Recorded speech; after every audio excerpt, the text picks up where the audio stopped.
Welcome to another edition of International Soccer Break. I have Rahi and we got Chris Brown back. And Chris Brown, the you might wonder, well, we haven't seen Chris Brown in a while.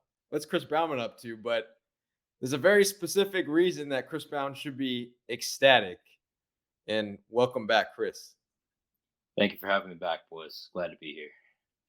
So there's the reason being in the Women's World Cup, a little specific thing happened with the Reggae Girlz pulling off the the advancement to the knockout stage over just a small soccer powerhouse called Brazil.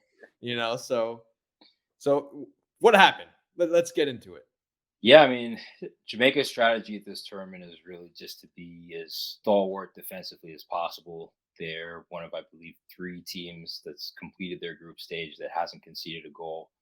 And they got the one goal with Swaby in the 56th minute against Panama that they needed. Otherwise, they've been sitting back with a tight defensive block, letting their keeper Spencer just collect all the shots. And they've managed to keep clean sheets thus far. So, yeah, really just an impressive effort defensively to be able to go up against some of these bigger powers in France and then Brazil with all the sporting history that they've had in football and come away with the point they needed to advance to the knockout stage. I mean, this Chris. This is a remarkable sporting story, and it's interesting because Jamaica just has this penchant for being involved in these really remarkable sporting moments. And it's one of those moments. It's why I love sports. It's one of those moments that makes you want to jump out of your seat and cry at the same time. It's insane. To do this, and we can get into the funding and all that, and I'm sure there's a great story there to tell as well. But let's just take a look at this group. Jamaica, France, Brazil, Panama. Taking a point off Brazil, taking a point off France, two very potent attacks. And this Brazilian team, by the way, has the leading World Cup goal scorer in men's and women's. That's Marta. It has Dabinia. They also scored probably the best goal of the tournament to date, perhaps one of the best goals I've ever seen.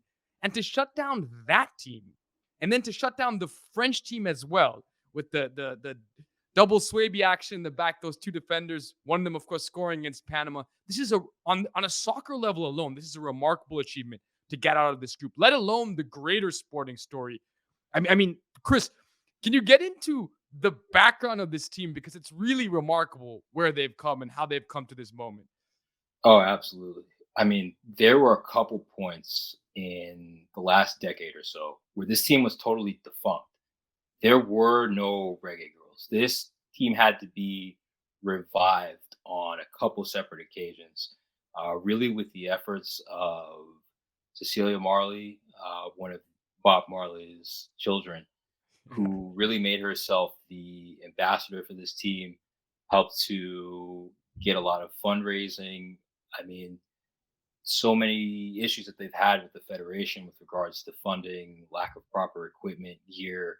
I mean, even leading to this tournament, you talk about what players you're going to have on the plane. They didn't have a plane. They didn't have the money to be able to charter a flight over there. They had to raise that money through a GoFundMe in the weeks leading up to that tournament. So the growth that you've seen, on the pitch, the way they've improved, going back to the CONCACAF Women's Tournament last year, the way they have just made that improvement, especially against that elite tier of competition. I mean, it's something incredible to see, and I think that's why it is such a compelling story. I mean, another point of adversity, they didn't have their striker and lead goal scorer Khadija Shaw Right. in the Panama game. They had Right. to find a way to grind that one out without her. So they just they find a way.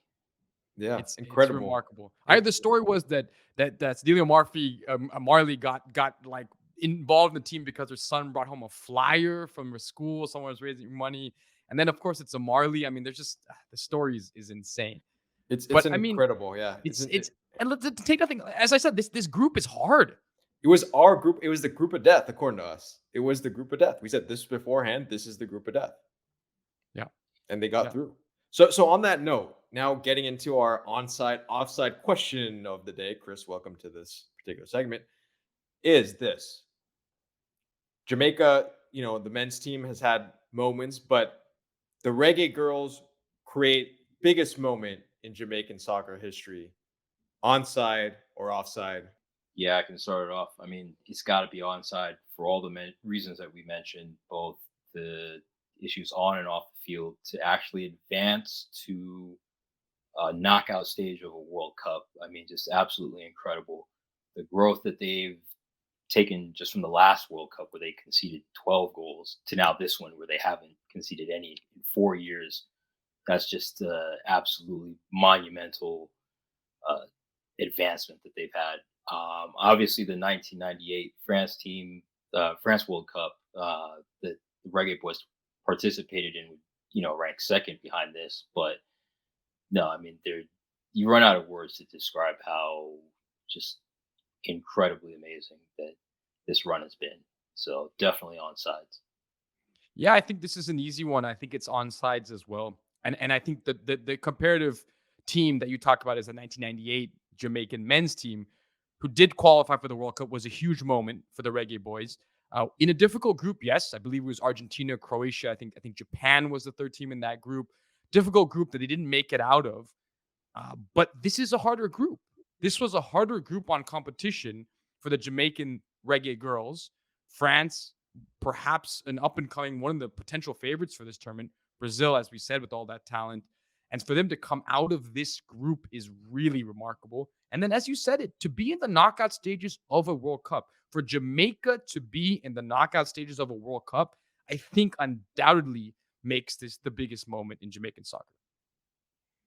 Yeah, and look, I got to go with you guys. Like, I'm on side for this. I this is huge. I don't think there can be words put into, like you guys both said, to describe this moment. I think, yes, I remember very clearly the 1998 World Cup, and the fact that Jamaica made it there, and they were competitive in a couple of those games, and the men had a great showing.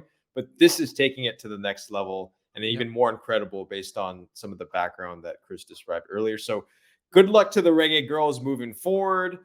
Best of luck to the Reggae Girls to continue this.